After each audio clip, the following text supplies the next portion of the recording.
The Great Deception. The crystal spires of the Viridian Confederation's capital world gleamed under twin suns as the High Council gathered for their regular session. Ambassador Kethvar, a tall being with silver skin and 4 arms, stood before the assembled delegates from across the galaxy. His voice carried the arrogance that had made the Viridians the most feared diplomatic force in known space. "Honored members," Kethvar began, his translator making his words crisp and clear. "Our scouts have returned from the third spiral arm with detailed reports about the primitive world called Earth. What they discovered is both amusing and pathetic." Laughter rippled through the chamber as holographic displays showed grainy images of Earth's surface technology. Ancient combustion vehicles crawled along concrete roads while primitive aircraft struggled through the atmosphere using outdated jet engines. The images showed humans in their daily lives completely unaware they were being watched and judged. "Look at their space program," Kethvar continued with obvious disdain. "Chemical rockets that barely escape their gravity well. Space stations, held together with metal bolts and prayer. Their fastest ships would take centuries to travel between star systems. They are stuck in their own solar system like insects in amber." The delegate from the crystalline hegemony, a being made of living mineral, chimed with harmonic laughter. "Do they even know other civilizations exist?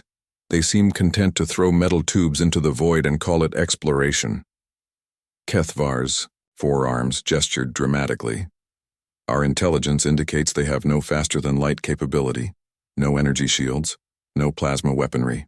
Their most advanced military vessels are floating metal boxes armed with simple projectile weapons.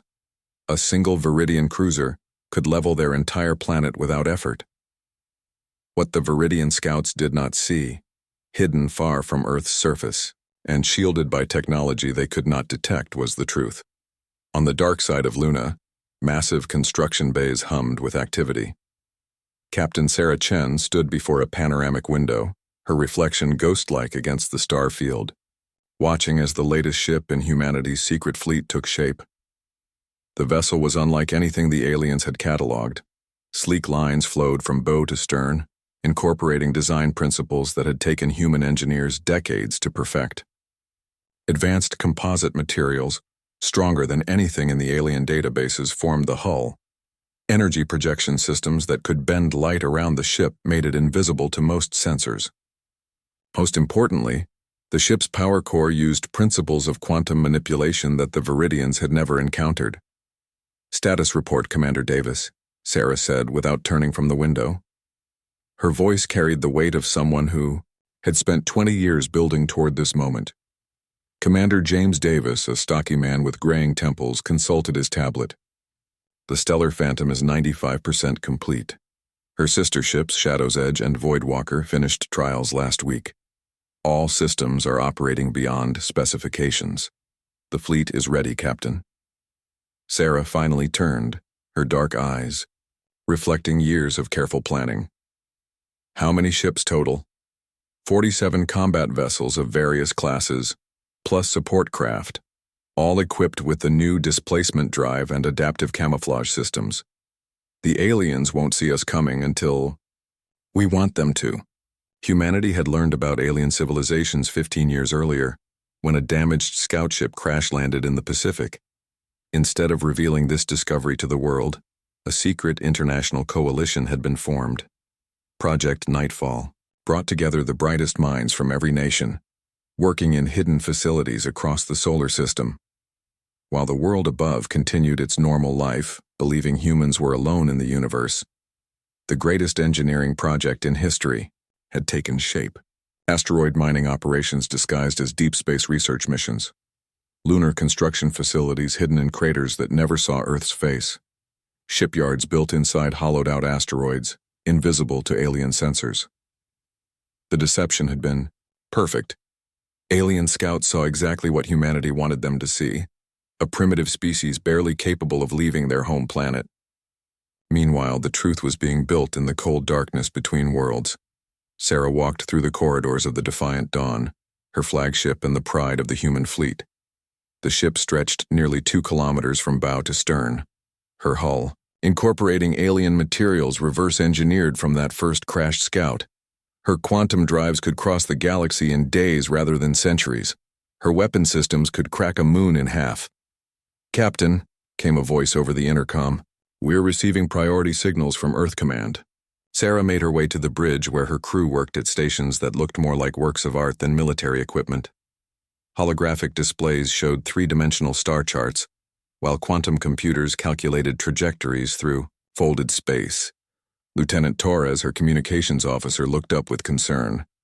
"The Viridians have sent an ultimatum to Earth, Captain. They're demanding unconditional surrender within 72 hours, or they'll demonstrate their superior firepower by destroying major population centers."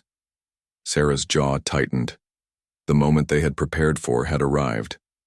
"What's the composition of their fleet?" 23 capital ships, approximately 200 escort vessels. They've positioned themselves in high orbit, just outside the range of Earth's known defensive capabilities. The irony was not lost on Sarah.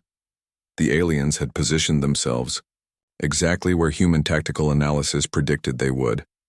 The Viridians believed they held all the advantages: superior numbers, advanced technology, and the element of surprise.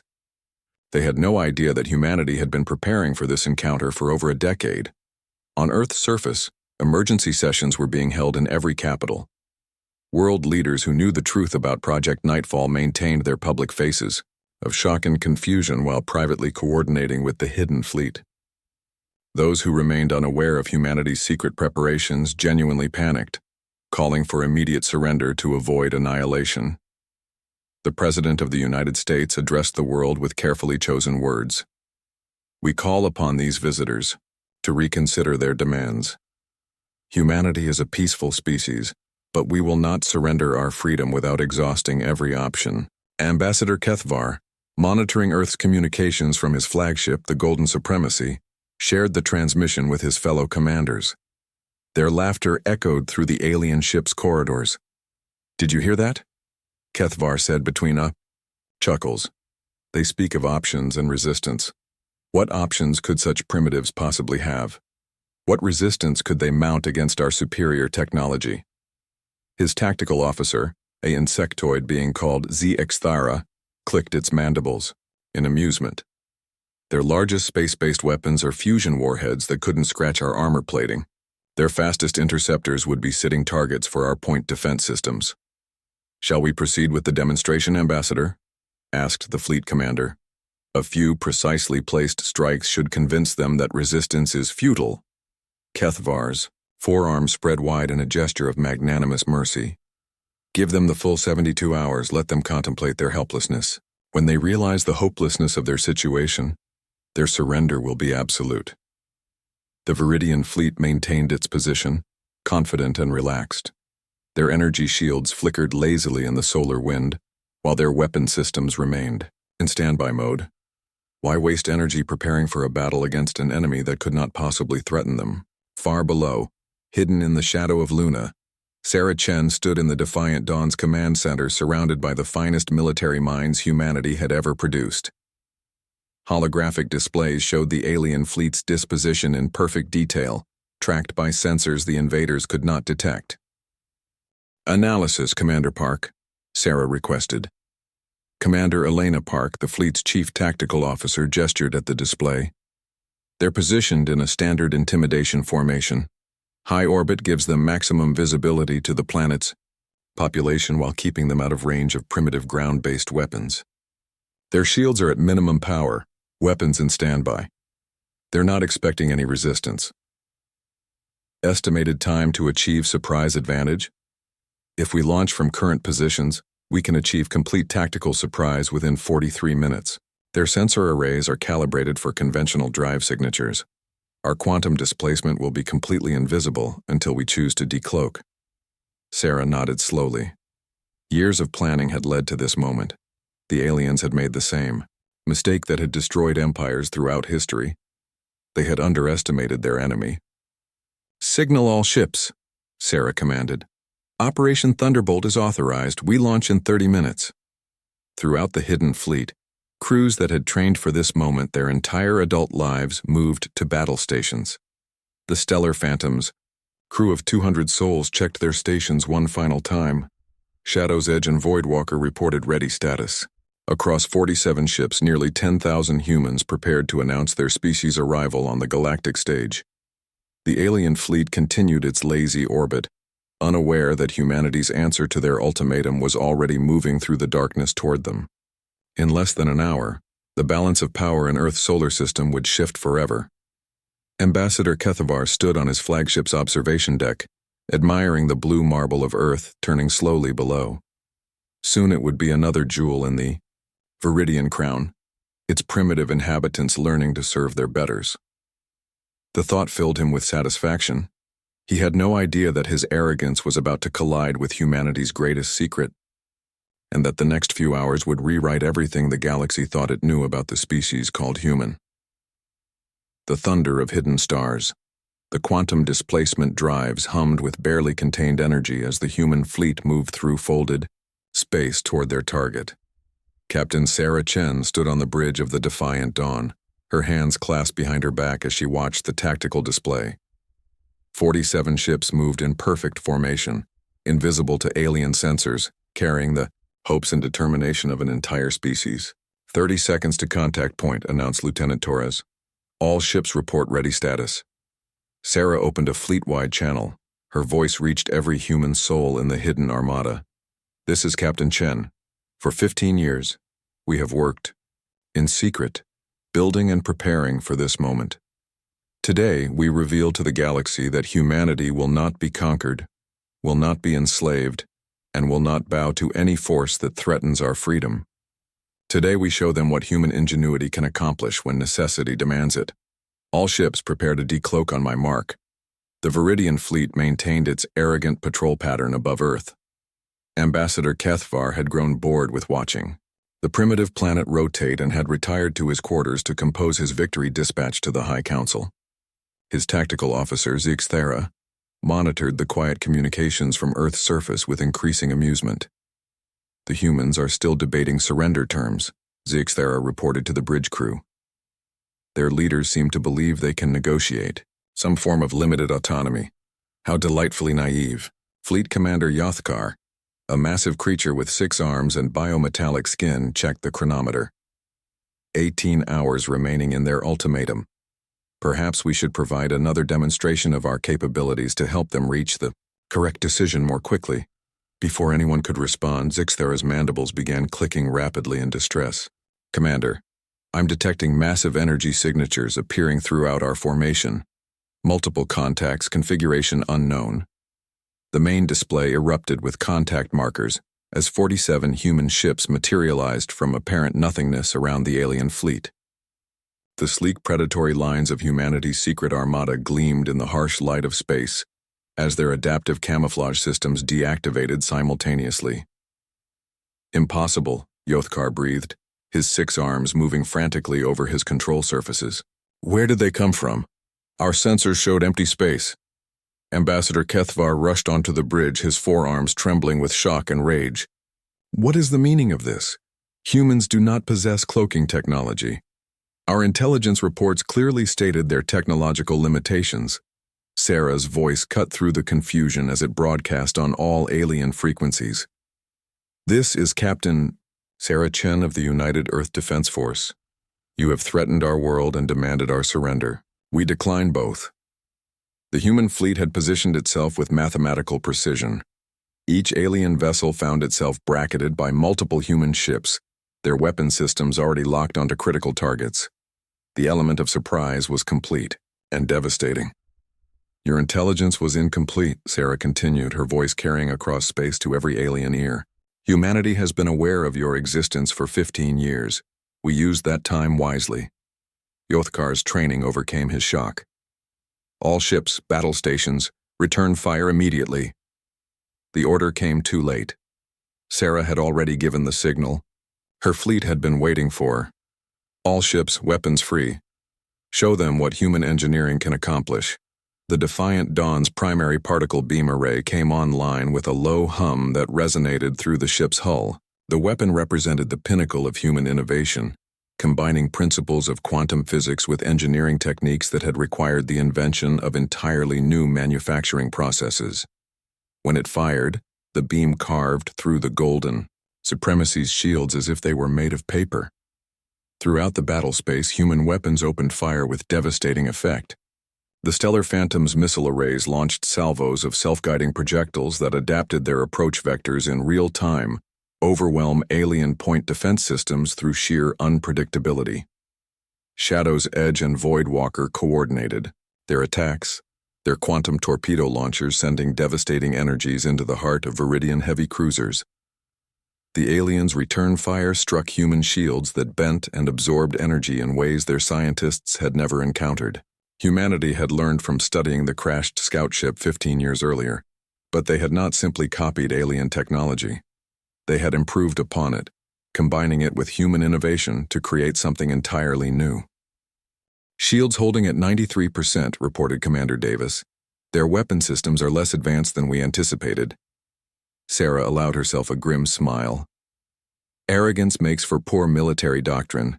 Continue the attack. The battle of Luna, as historians would later name it, lasted only 47 minutes. The Viridian fleet, caught completely unprepared and tactically outmaneuvered, found themselves fighting an enemy that surpassed them in every meaningful category. Human ships were faster, more maneuverable, and better armed. More importantly, they were crewed by beings who had spent their entire adult lives preparing for this exact scenario. Commander Zexthara watched his tactical display in growing horror as Viridian ships disappeared from the screen one by one. Commander, we've lost 18 capital ships and over 100 escorts. The humans are not even taking significant damage. Ambassador Kethvar stared at the main display in shock. The primitive species he had dismissed with laughter was systematically destroying the most powerful fleet the Viridian Confederation had sent beyond their core worlds. This cannot be happening. Our technology is superior. Our weapons are more advanced. Apparently not, Yothkar said grimly as another cruiser exploded under human fire. Signal the retreat. We need to regroup and warn the High Council. Sarah watched the alien formation begin to scatter on her tactical display. Several ships were attempting to flee toward the edge of the solar system. They're faster than light, drives charging for emergency jumps. She opened a channel to the fleeing vessels. Attention, Viridian forces. You came to our system demanding surrender. Before you leave, understand this message clearly. Humanity will not be threatened again. Any future aggression against Earth or her colonies will be met with the full force of our fleet. We are not the primitive species you believed us to be. The Golden Supremacy, Ambassador Kethavar's flagship, limped away from the battle with half her systems offline and her shields failing. The proud vessel that had intimidated dozens of worlds now fled like a wounded animal, carrying news that would shake the foundations of galactic politics. As the last alien ship disappeared into hyperspace, Sarah turned to address her crew. The bridge was quiet except for the soft hum of systems returning to normal operational status. Status report, all departments. Minimal damage across the fleet, Commander Park reported. 2 ships report minor hull scoring, no casualties. All weapon systems performed within expected parameters. Sarah nodded slowly. The moment humanity had prepared for was over, but she knew it was also just the beginning. Signal Earth Command. Operation Thunderbolt is complete. The deception is ended. On Earth's surface, world leaders who had maintained the secret for 15 years finally allowed themselves to reveal the truth to their populations. Emergency broadcasts interrupted regular programming as presidents and prime ministers addressed their citizens. My fellow Americans, the president began, what you witnessed today was not an impossible victory against superior forces. It was the culmination of the greatest international cooperation project in human history. For 15 years, the finest minds from every nation have worked together in secret, building the fleet that today defended our world. Similar announcements echoed across every continent as the truth of humanity's secret space program was finally revealed. The hidden construction facilities, the asteroid mining operations, the breakthrough technologies that had made their victory possible, all of it emerged from the shadows that had concealed it for over a decade. In the depths of space, far from Earth, The remnants of the Viridian fleet regrouped around an emergency beacon. Ambassador Kethvar stood in the damaged command center of his flagship, composing a message that would reach the High Council within days. "Honored members," he began, his forearms shaking as he spoke. "Our intelligence regarding the humans was catastrophically incorrect. They possessed technology equal or superior to our own. Their fleet appeared from nowhere using cloaking systems. We cannot detect. Their weapons penetrated our shields with ease. Most critically, they demonstrated tactical coordination and strategic planning that suggests they have been preparing for interstellar conflict for years." He paused, struggling with the implications of what he was reporting. "The humans are not primitive. They are not helpless. They are a spacefaring civilization with advanced military capabilities who allowed us to believe they were weak. The question we must now ask is not whether we can conquer them, but whether they might choose to conquer us." Back in Earth's solar system, the human fleet began the process of revealing itself fully to the galaxy. Captain Sarah Chen stood once, again before the panoramic window of the defiant dawn, but now Earth turned below in the full light of its star. The age of hiding was over. "Commander Davis," she said, "signal the hidden shipyards. Begin Phase 2 construction immediately. If we're going to announce humanity's presence to the galaxy, we need to be ready for whatever responses that announcement might provoke." "Already in progress, Captain. The foundries are working at full capacity. Within 6 months, we'll have doubled our fleet strength." Sarah smiled as she watched construction lights begin to flicker on across Luna's surface. Humanity's secret was out, but their story was just beginning. They had proven they could defend themselves against arrogant aggressors.